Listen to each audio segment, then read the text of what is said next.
This is Mindshift.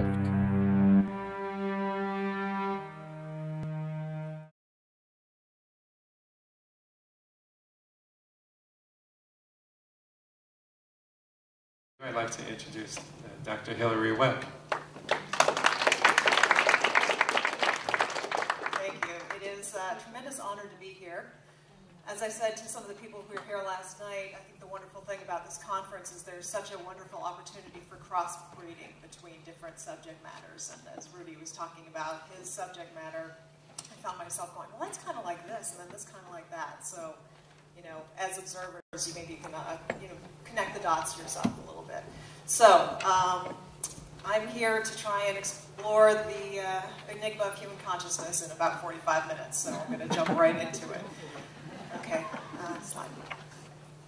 So, the way I'm going to structure this is start off with a little bit about me. And the reason I'm going to start off with a little bit about me and how I define consciousness is because what I've noticed is we don't often define our terms when we're talking about consciousness. And whether we are speakers or whether we're talking to each other, consciousness is such a huge term. How do we know what we're talking about? I remember in grad school having a conversation over wine with one of my colleagues and talking about, I don't know, some subject about consciousness. And there was a lot of hand waving, and there was a lot of refilling of the wine glasses, and there were a lot of throwing out words like epistemology and, this and that disagreement.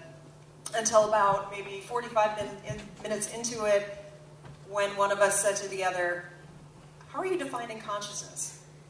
And we each gave our definitions, and the other one said, oh, okay, yeah. I can see how you come to that conclusion. So really what I wanted to do is start off with kind of orienting us in terms of who I am, how I approach consciousness, my particular jumping off place.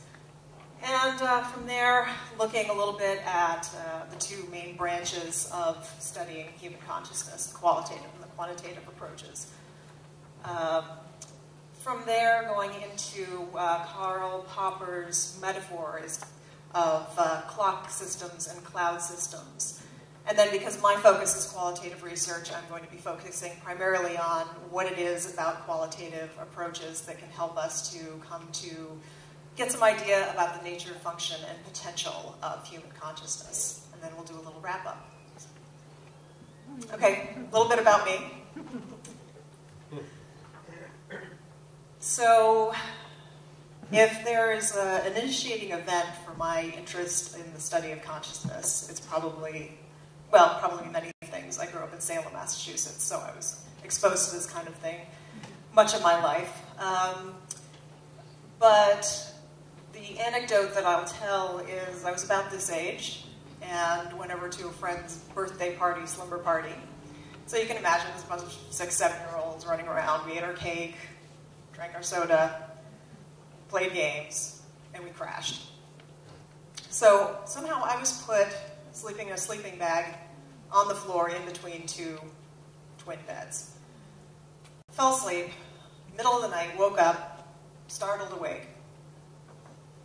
Oh my God, somebody's going to throw up on me.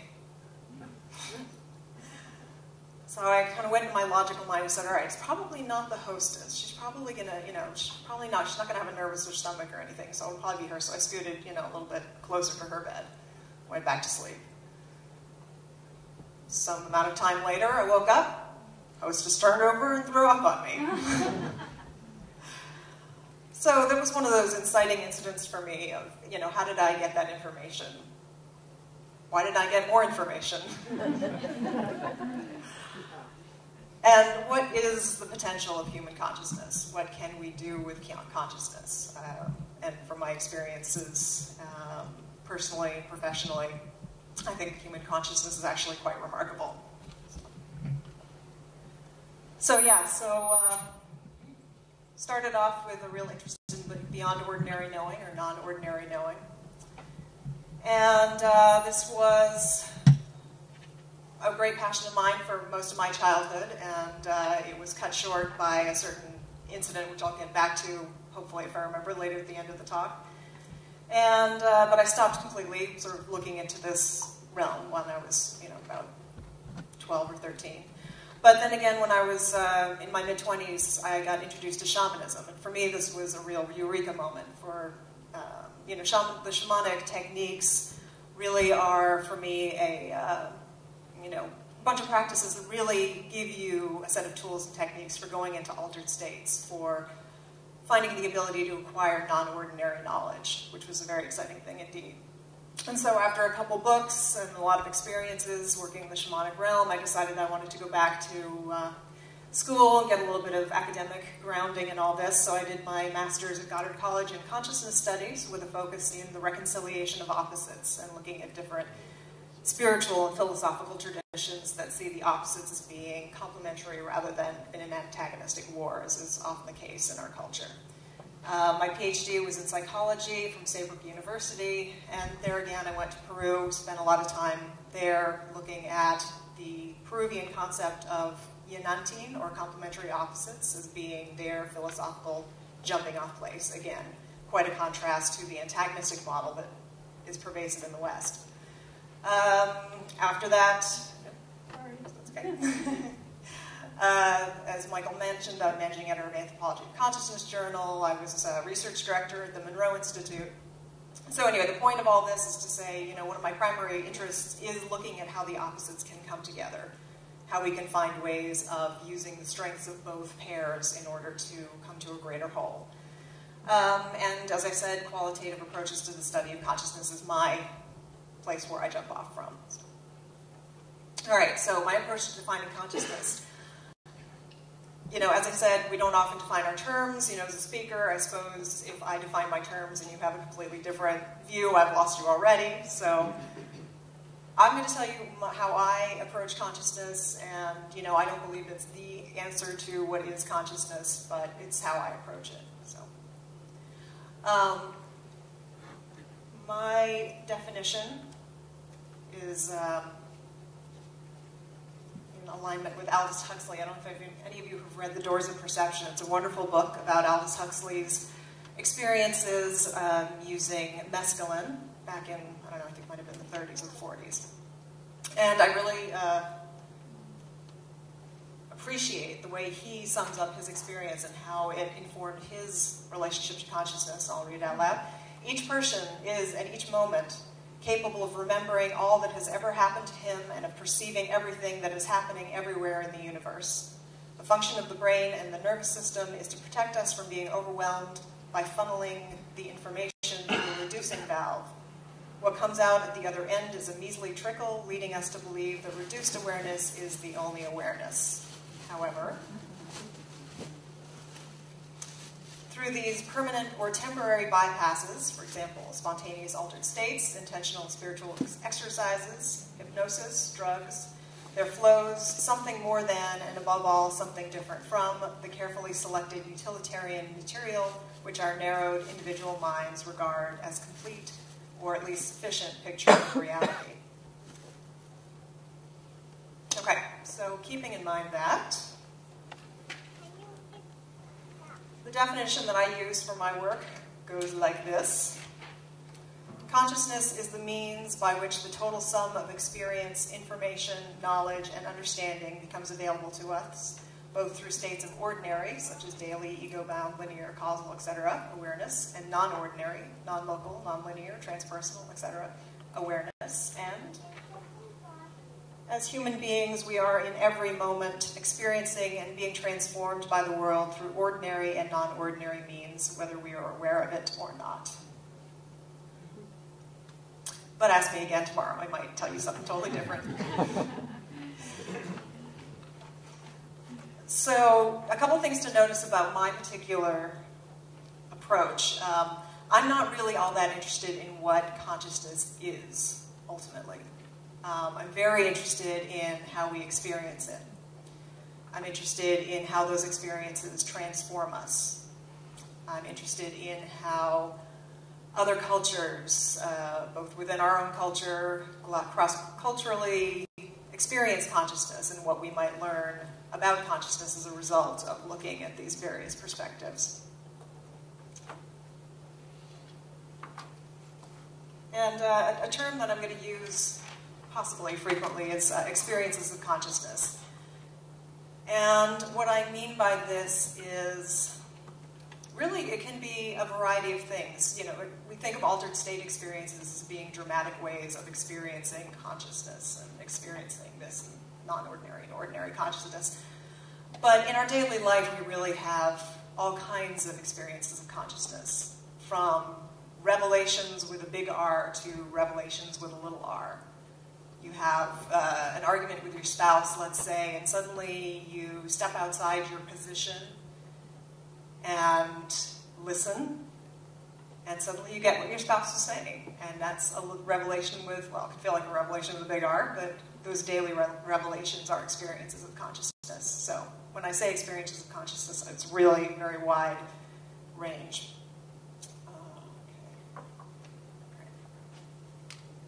So now I want to talk about the two branches of studying human consciousness. And from these two branches come many other branches, but I'm going to stick with the two since we've got a limited time.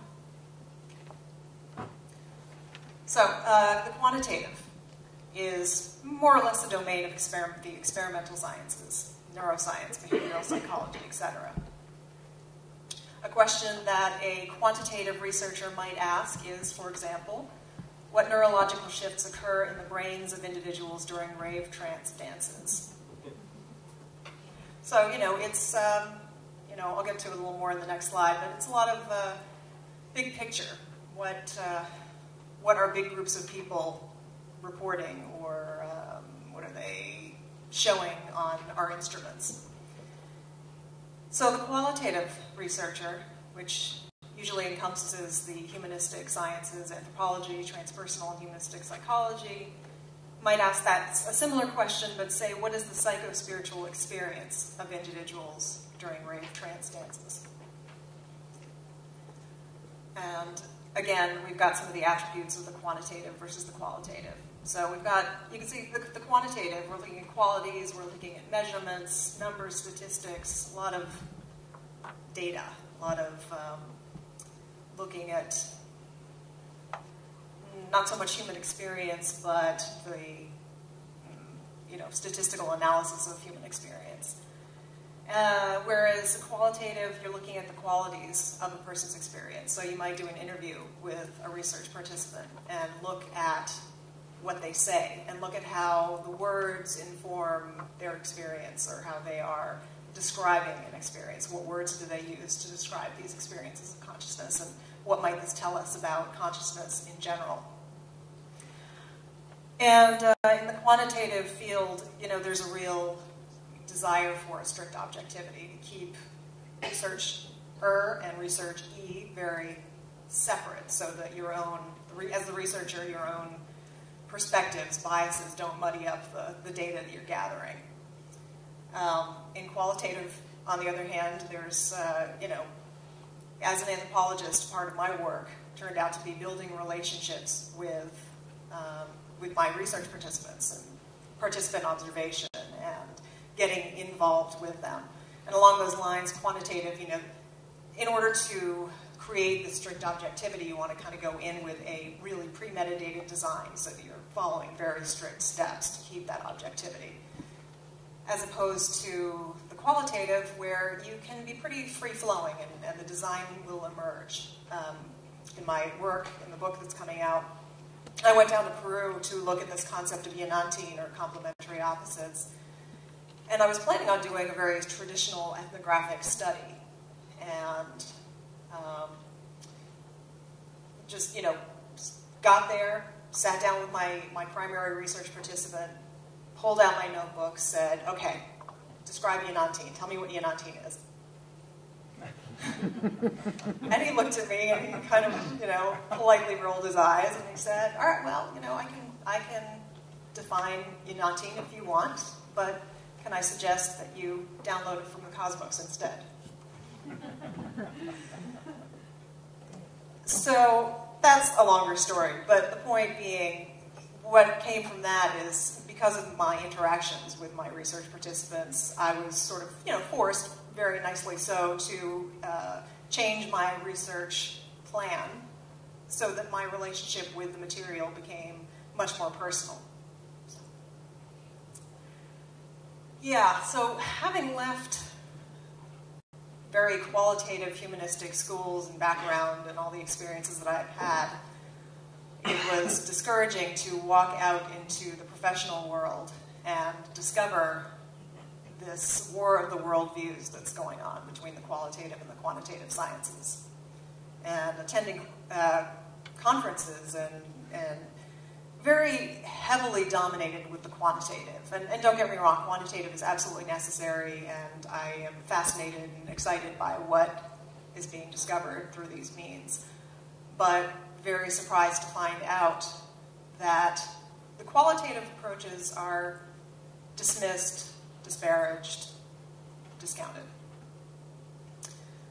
So what do we want to know about consciousness, all of us, whether we are quantitative researchers or qualitative? You know, probably many other things, but for example, we want to know about its nature, we want to know about its function, and we want to know about its potential. And I'll get into that a little more in a bit. So as I'm trying to sort of piece together these days the future of this field in my mind and where I want to go with it,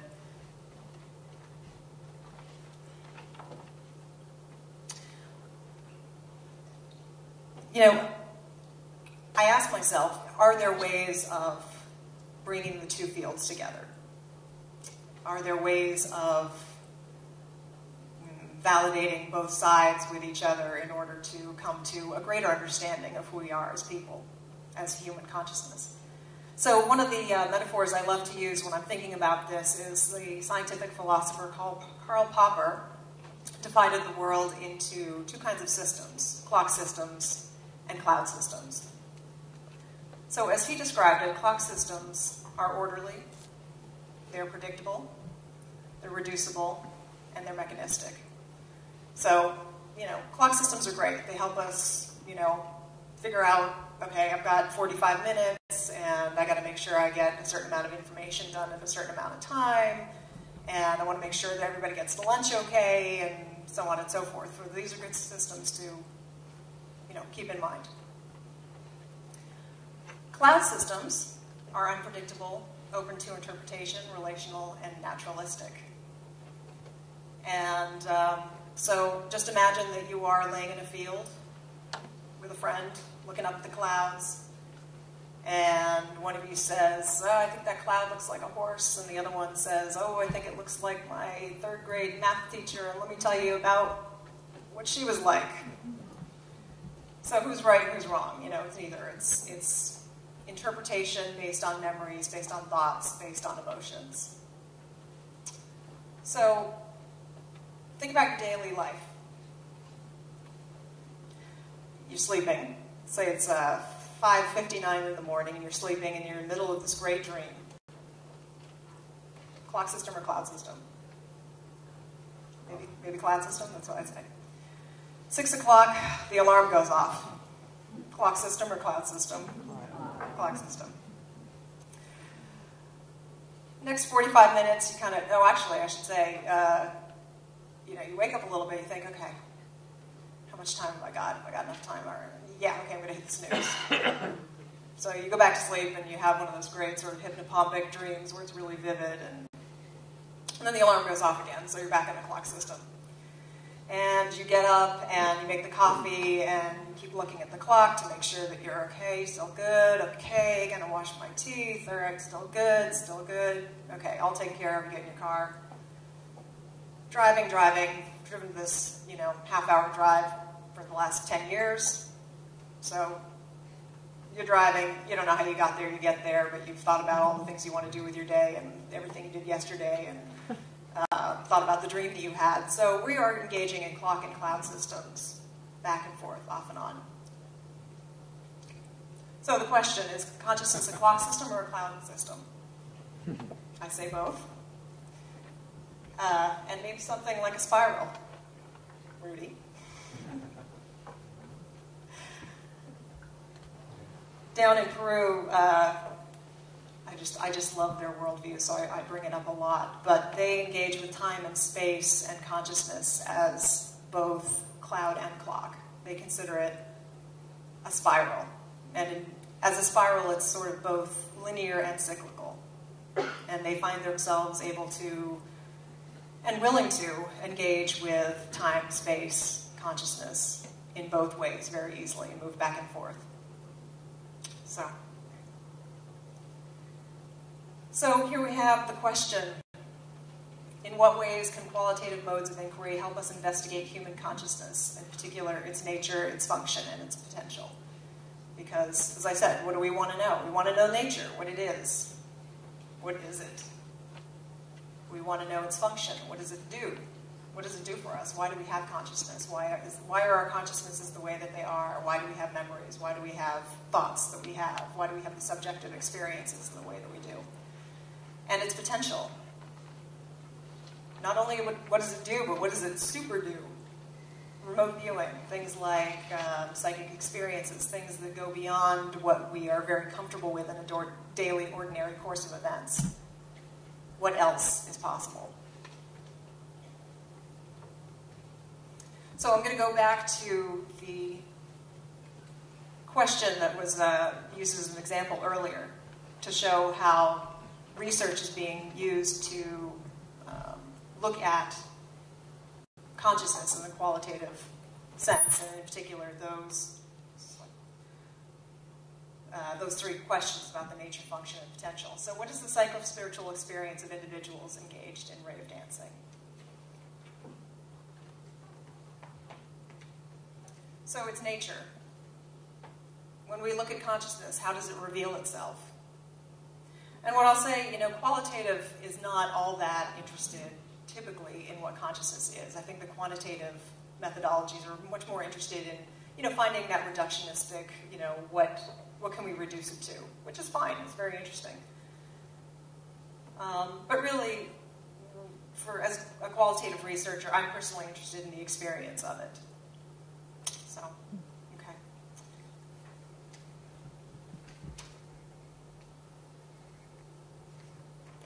All right, so I'm going to read from an article that recently came out in the Anthropology of Consciousness describing what has been discovered about the nature of consciousness, or illuminated through the participants of a rave dance party. And the participants say, a vibe is established when a critical mass is reached, when there are enough people feeling and giving off positive energy to create a collective feeling. The egocentric self is replaced by an experiential model wherein the I is superseded by we, and thinking is second to feeling. It is a somatic experience that silences the inner language so prevalent in our waking consciousness, allowing the dancer to live quite literally in the moment. This unifying energy binds participants in a collective experience. So, what do we see here? The collective feeling, the critical mass, so the nature of consciousness, and being in a non-ordinary state of consciousness. This is a fairly typical thing that people describe cross-culturally. And it's one of the things that indigenous cultures will use ritual and these altered state experiences through dancing, through psychedelic drugs, through a variety of means in order to create a kind of communitas within the community. So here we have, evidence in our own culture of ways in which this kind of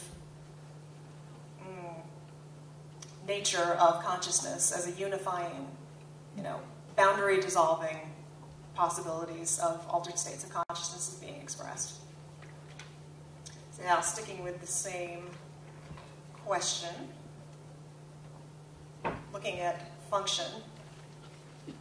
So how do these experiences of consciousness, experienced within the rave trances, help the individual survive and thrive in the world?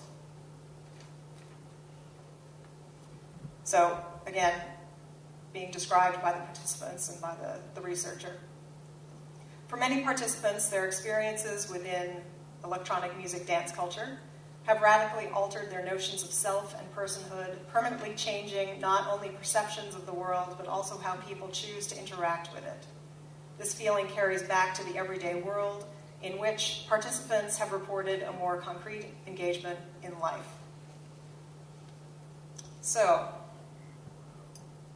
what we can see from this is, these experiences of consciousness help people to have a sort of a communal experience. It helps them transform their world, transform themselves. And it's interesting to see the ways in which these experiences of consciousness that we have translates to our daily life or not, and the ways in which we can translate them.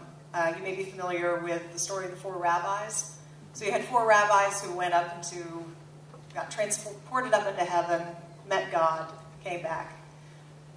They had this outstanding ecstatic experience, and they came back to their daily lives. And one rabbi went crazy.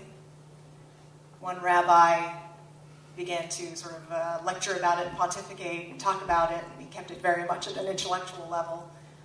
Another rabbi became a cynic, and he decided, that didn't really happen, and I don't believe that it did, so I won't even think about it. And then the 4th rabbi didn't know what to make of the experience, but he wrote songs about it, and he wrote poems of love to his mother and his children. So I'm always very interested, how do these experiences that we have function in our own lives and create a greater sense of peace and love? And I can say that the experiences that I've had have certainly changed my life and made me, feel more comfortable in the world. So the potential. What are human beings capable of?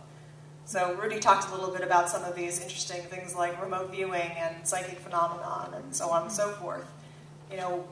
We don't typically follow those altered states in this culture often.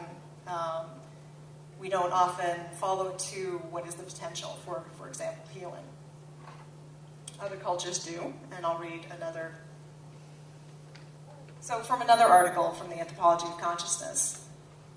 How does what goes on inside the mind-brain of the shaman during trance bring about changes in the patient's mind and body? So here we have a culture that not only uses these states of consciousness in order to explore its nature and function, but continues that on to greater healing and beyond ordinary knowing. So, to read this. Through the trance dance, the shaman enters into an altered state of consciousness to harness the power of the numinous beings for the task at hand. During the trance, arrays of different types of supernatural beings manifest themselves in the room. The shaman embodies and controls these numinous entities, shaking and trembling violently as he does so. The visibly sleep-deprived patient in a transitional state between sleep and wakefulness begins to experience the full force of the shaman's power. The shaman demonstrates the awesome supernatural powers he has harnessed by inserting his hands into a cauldron of boiling water and shows everyone that he is unscathed. So through the qualitative process, we can get testimonials of what people have experienced and get ideas about where we can take the enigma of human consciousness and how to explore it and ways in which it can be explored. And for me, that is an exciting process. Clock or cloud? What do you think? Thanks. Yeah. Apparently I have enough traditional research in me that I think I left out an important aspect of my presentation on the slides, at least, and what that is, really looking at the practical value. I think traditional research looks at the data, and data is it, and data is where it's at, and the knowledge. Not so much where do we take this afterwards? How can we practically use experiences of consciousness in a way that makes us better human beings to each other, to ourselves? And I had mentioned earlier when I was talking about my childhood, and the reason that I stopped very suddenly when I was a kid, stopped sort of investigating psychic phenomenon, looking at, perception and these interesting things about human consciousness, I suddenly thought, what if I go crazy? What if I think the wrong thought and I lose my mind and then I'm just gone? And I don't think I'm alone in this culture in terms of the fear of the mind that we often have, that many people have. I'm sure a lot of people in this room do not, because I think any of us who are here are probably interested in exploring consciousness. But in the 1980s, the linguists Lakoff and Johnson wrote a book called Metaphors We Live By. Very good book, very interesting. It looks at how the metaphors in the English language not only create but reflect our relationship to the world. And for me, one of the most interesting and meaningful metaphors was the metaphor of the mind is a brittle object. So they give examples of how this is considered to be so. So you have a sentence like, his ego is very fragile. Her mind shattered. The experience ripped him apart. So what do we take from that? You know, whether we believed it before we heard that or not, somehow we get into our minds that the mind is a fragile thing that needs to be tightly held and controlled and looked after and so on and so forth. So I told you the story about going to Peru and saying, you know, opening up my notebook and being very left-brained about it, and I'm going to write down that definition, and I'm going to make my research professors very proud of me, and so on.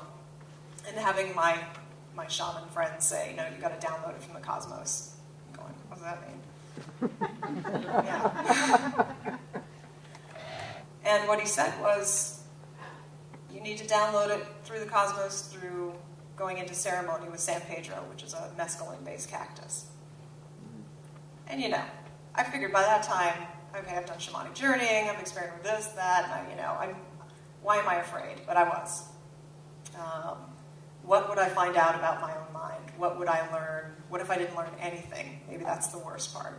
What if this experience was possible, but not something that I could have? So after a lot of mental wrangling and processing and working with them, I did decide to go into ceremony, and the stories are in the book that's coming out.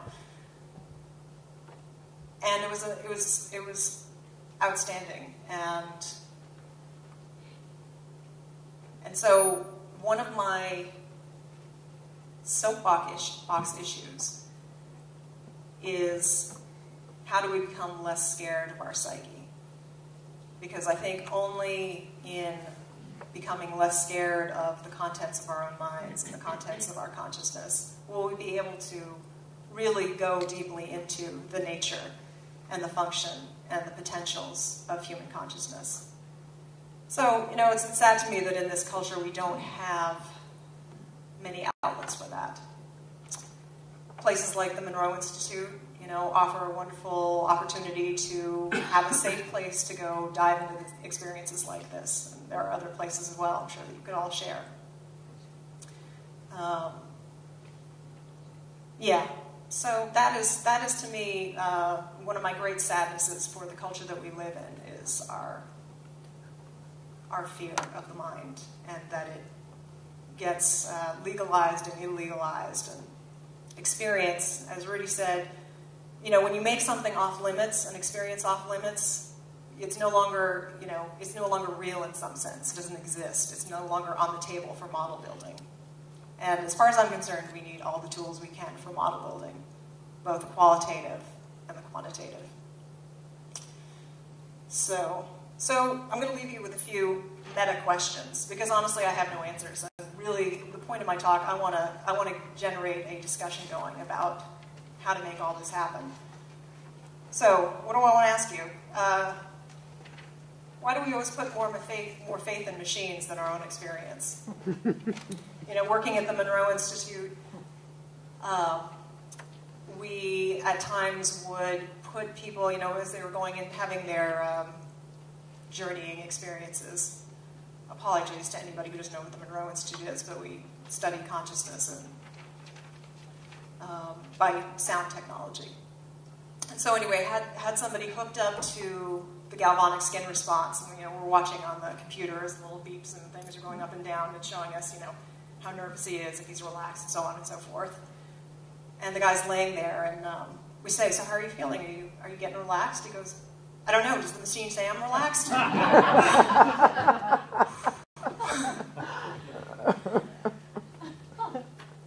Yeah. How did we get there? So, again, soapbox issue. Let's start to trust our experience, because it is highly meaningful. Let's find ways of, partnering experience with the rigor of science that is also so necessary when needed. So another meta question: how do we bring these two ways of knowing together?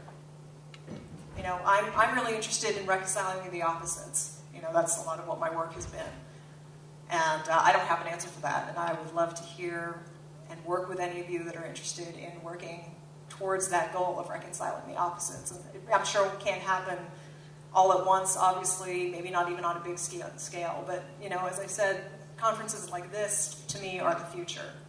They are where people from very different backgrounds, very different interests, come together in a really sweet space where we can start to talk about these issues and in a way that's respectful and open.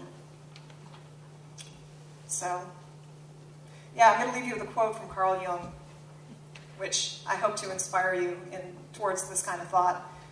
So Carl Jung wrote, "The opposites ought, in their harmonious alteration, to give life a rhythm, but it seems to require a high degree of art to achieve such a rhythm." I'm going to read that again. "The opposites ought, in their harmonious alteration, to give life a rhythm, but it seems to require a high degree of art to achieve such a rhythm." A high degree of art. I really like that. So I'll leave you with this question. So what form of high art can we create together to bring together the qualitative, the quantitative, different ways of knowing in order to expand our knowledge tenfold? Please let me know. Thank you. Thank you.